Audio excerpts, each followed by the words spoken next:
Bonjour chers frères et sœurs en Christ, que la grâce, la paix, la miséricorde de notre Seigneur Jésus-Christ vous soit abondamment multiplié. Shalom et bienvenue dans cette nouvelle vidéo de 7 minutes de pain quotidien du 22 novembre 2025. Nous poursuivons notre lecture dans le livre de Actes des Apôtres, chapitre 9, et nous allons lire aujourd'hui le verset 15. Nous avons vu dans la vidéo précédente et même les vidéos précédentes que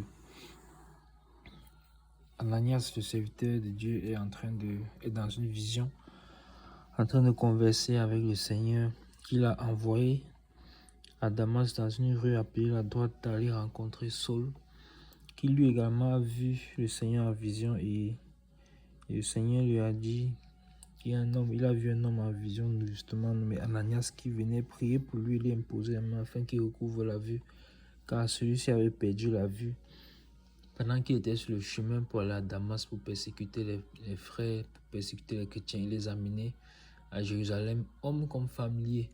Alors Dieu, Jésus-Christ lui est apparu et à l'issue de cette apparition, il a donc perdu l'usage de ses yeux. Et le Seigneur a voulu l'utiliser comme un instrument entre ses mains et a donc suscité le frère Ananias pour qu'il aille vers lui. Mais Ananias, par les renseignements qu'il a eu, c'est que Paul, ou bien Saul à cette époque, a reçu un mandat de persécuter les chrétiens. Donc, malgré qu'il a en vision, il connaît ces choses. Et il est en train de converser avec le Père, de converser avec le Seigneur et lui dit qu'il sait que cet homme a reçu des lettres, des pouvoirs de la part des principaux sacrificateurs, d'amener tout ce qui lier tout ce qui invoque le nom du Seigneur. Et le Seigneur va donc lui répondre. Et la réponse du Seigneur, c'est ce que nous allons voir aujourd'hui dans le verset 15. Et le Seigneur dit, mais le Seigneur, voici ce que le verset dit, mais le Seigneur lui dit, va, car cet homme est un instrument que j'ai choisi pour porter mon nom devant les nations, devant les rois et devant les fils d'Israël. Amen, amen, amen. Au moins, ici, la mission de l'apôtre Paul est claire. Parce que quand le Seigneur lui est apparu, il lui a simplement dit que je suis Jésus que tu persécutes et il te serait dû de gember contre les aiguillons. Mais à Ananias, il va lui révéler clairement quelle est sa mission, quelle est la mission de Saul, qui deviendra plus tard l'apôtre Paul. Donc, quelle est sa mission? C'est un instrument. Alléluia. C'est un instrument que j'ai choisi. Donc ça, c'est Dieu. Vous voyez donc comment Dieu fait grâce à qui il veut. Voici un homme qui était persécuteur des chrétiens. Mais Dieu dit, j'ai choisi. Je l'ai choisi. Comme il a choisi Jacob. Donc Dieu fait grâce à qui il veut. Voilà donc sa miséricorde qui est apparue, dont Paul a bénéficié. Et il dit, j'ai choisi pour qu'il fasse quoi? Pour qu'il porte mon nom devant les nations. 1, devant les rois. 2, devant les fils d'Israël. 3. Donc la mission de Paul est claire. Dieu va l'utiliser à un niveau qu'il ne pouvait même pas imaginer. C'est-à-dire devant les nations. Donc il va être un porte-parole du Seigneur devant les nations. Ça montre déjà que l'étendue qu'aura son ministère devant les rois. Ça montre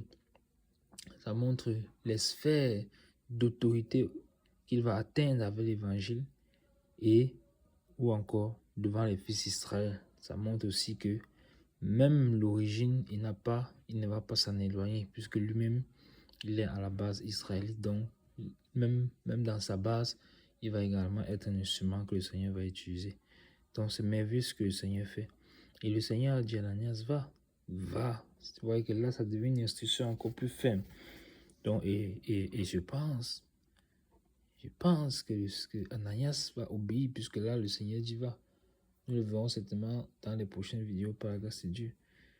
Mais ce va-là est rempli d'amour également. C'est une institution, mais en même temps, c'est rempli d'amour. Ça veut dire que quoi? Ça veut dire que c'est rempli d'apaisement. Donc, tu es dans le doute, tu es dans la peur, mais le Seigneur te dit, va.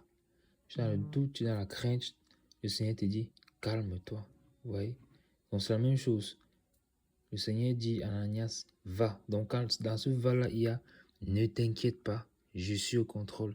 Ne t'inquiète pas, je suis au contrôle. Et c'est ce que le Seigneur m'a également nous passer comme message ce soir. Ne t'inquiète pas, ou bien ce matin, je suis au contrôle. Ne t'inquiète pas, je suis au contrôle. Va, car c'est homme. Donc, tu n'as pas besoin de partir et avoir peur qu'il t'arrête.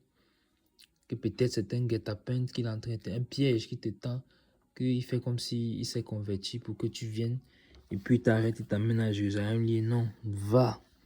Effectivement, son cœur a changé car je lui ai apparu.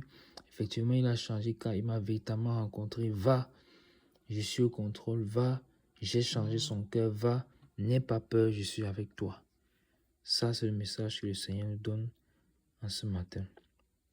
Nous sommes donc impatients de connaître la suite de cette histoire. Mais pour aujourd'hui, nous allons nous arrêter là. C'était tout pour les 7 minutes de point coaching de ce jour. Que la grâce, la paix et la miséricorde de notre Seigneur Jésus-Christ vous soient abondamment multipliées. Shalom.